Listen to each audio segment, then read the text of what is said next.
好啦，已經過咗15分鐘啦，咁啊而家試一試咧，嗰啲糯米糍熟唔熟？咁樣試咧，正常咧就攞筷子咧就篤落去，咁你基本上冇乜特別有嗰啲粉漿黐出嚟咧，就熟噶啦。咁而家睇落去咧，其實基本都係熟噶啦，不過咧就可能比較黏啲啦，呢啲位置，因為你放嗰個盤可能比較唔夠平均啊。基本上咧咁樣唔黏咧，呢啲位置都 OK 噶啦。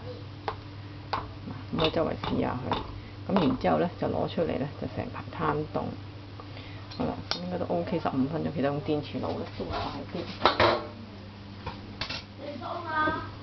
OK， 咁啊擺低個鏡頭先，咁啊準備攤凍啦，攞塊布嚟先。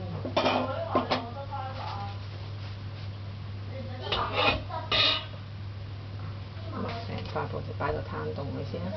咁正常如果你想趕住要做嘅時候咧，咁你可以就做啲冰啦，咁啊擺落個盤底嗰度，咁啊等佢快脆啲凍。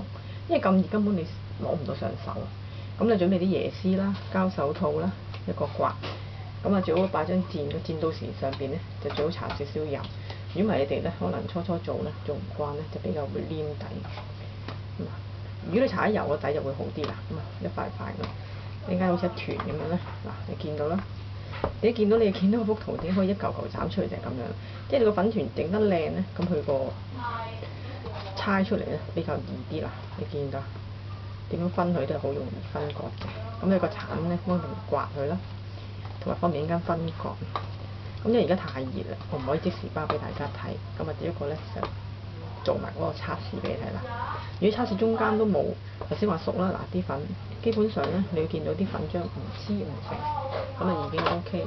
咁嗱，你可以再睇一次，少少實會有噶啦，咁但係基本上成個粉團，你蒸開個時間，你撞落去嗰度啲粉都已經熟咗好多成下。OK， 咁呢個咧你可以咁樣攤開佢，用一碟啊定用個煲嚟煲咧，個分別就在於蒸個時間快與慢。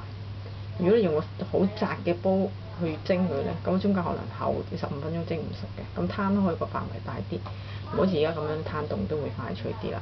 OK， 咁呢個咧就已經係 OK 咗啦。咁啊，一陣間咧我攤凍咗之後咧，咁啊先至再包俾大家睇下。OK。